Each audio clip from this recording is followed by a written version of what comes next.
Donc, je continue ce que je disais à propos de nos chers anti-astrologues, zététiciens, etc., l'association zététique. Ils partent sur des paradigmes, des grilles qui sont fausses, qui sont d'ailleurs anti-humanistes. Ils n'acceptent pas que les hommes puissent créer quelque chose. Et puissent. Pourtant, on est dans le domaine de la technique. Dans le domaine technique, par exemple, si je construis une voiture, je construis avec un certain, c'est arbitraire, un certain métal, une certaine couleur, une certaine forme, et pas une autre, alors qu'il y en a d'autres qui existent. Donc on est quand même dans le domaine de la technologie qui implique que l'homme fasse des choix, et par exemple si on veut utiliser certains éléments de l'astronomie, on les utilise. On n'est pas obligé de tout utiliser si on n'en a pas besoin. Si on n'en a pas besoin, c'est pas la peine. Alors eux, ils sont dans une vision scientiste qui veut que tout ce qui existe dans le cosmos, dans l'univers, s'impose à nous. Non. On pourrait même dire plus, que des choses qui ne s'imposent pas à nous, on puisse les intégrer. C'est encore plus paradoxal. Non seulement ce qui peut agir sur nous, on n'en tient pas forcément compte, mais ce qui n'agit pas sur nous, on peut éventuellement lui conférer un rôle qui n'est pas propre à la chose en question. Ce qu'on appelle l'instrumentalisation.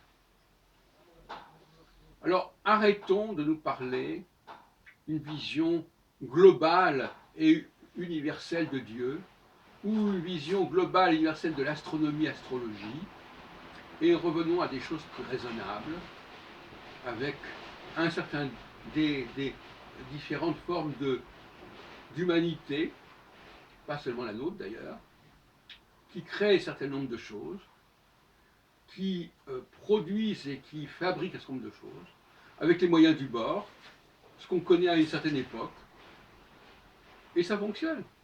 On ne va pas refaire la tour Eiffel autrement parce que aujourd'hui, on n'a pas les mêmes techniques, on n'a pas les mêmes, on a d'autres éléments, etc. C'est n'importe quoi.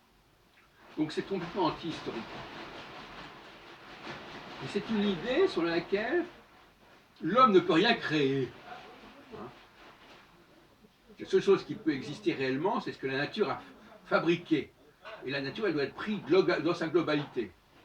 L'homme n'a pas le droit de créer, il n'a pas le droit d'extraire des éléments, etc. Or, c'est complètement contraire à toute l'histoire de la technique. Et même quand j'écris, par exemple, j'écris, je n'utilise pas tous les mots d'une langue. Je choisis certains mots. Donc ces gens-là, ils sont complètement décalés par rapport à l'histoire de la sociologie, des sciences sociales, des sciences religieuses, etc. C'est pathétique. Donc il faudrait presque étudier leurs problèmes à eux.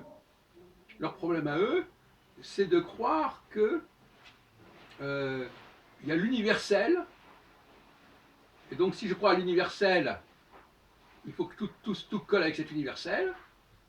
Cet universel puisse rendre compte de tout ce qui se passe, et sinon je le rejette.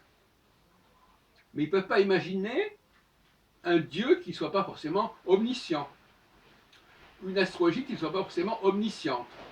Parce que ça les embêterait. Quand c'est omniscient, ben c'est facile de montrer que la personne ne sait pas tout. Mais si on est en face de quelque chose de limité, ah ben alors à ce moment-là, si c'est limité, c'est limité. Alors on a toujours l'argument, ah oui, mais les gens espèrent ceci, le public attend cela. On retourne dans le même problème, monsieur Christophe Michel l'a dit, on ne doit pas s'axer sur ce que le peuple comprend et croit comprendre. Il est évident que les physiciens, alors on va dire, ah mais ils n'ont pas tous le même avis, les astronomes n'ont pas tous le même avis, n'ont pas tous les mêmes idées. Comme si c'était un argument, ça. Comme si, j'avais déjà signalé à M. Brémarel en son temps, comme si le fait que, comme si il ne pouvait pas y avoir une élite, une avant-garde. Vous croyez que tout le monde est théologien, tous les chrétiens sont théologiens, tous les chrétiens sont capables de parler de la Trinité intelligemment? Vous croyez que tous les gens qui pratiquent l'astrologie sont capables d'en parler intelligemment? C'est facile de dire ah oui mais attendez, ce qui nous intéresse c'est ce que c'est la majorité, ce que les gens pensent en majorité. C'est comme ça qu'on a, c'est comme l'histoire de la physique, c'est la majorité des gens. Einstein, c'était la majorité des gens qui pensaient comme Einstein quand il a développé ses travaux entre 1905 et 1920, etc. N'importe quoi. Donc il y a une sorte de vision comme ça, une petite sociologie, voilà, qu'est-ce que pensent les gens, qu'est-ce qu'ils imaginent, et c'est ça qu'on va critiquer. Alors, effectivement, qu'on nous dise, nous allons critiquer, nous allons nous attaquer aux croyances populaires, oui, très bien, mais les croyances populaires, c'est une chose, hein, dans tous les domaines, mais c'est pas comme ça qu'on s'attaque à une discipline. On ne s'attaque pas à une discipline par le biais de des croyances la concernant, qui sont projetées sur elle.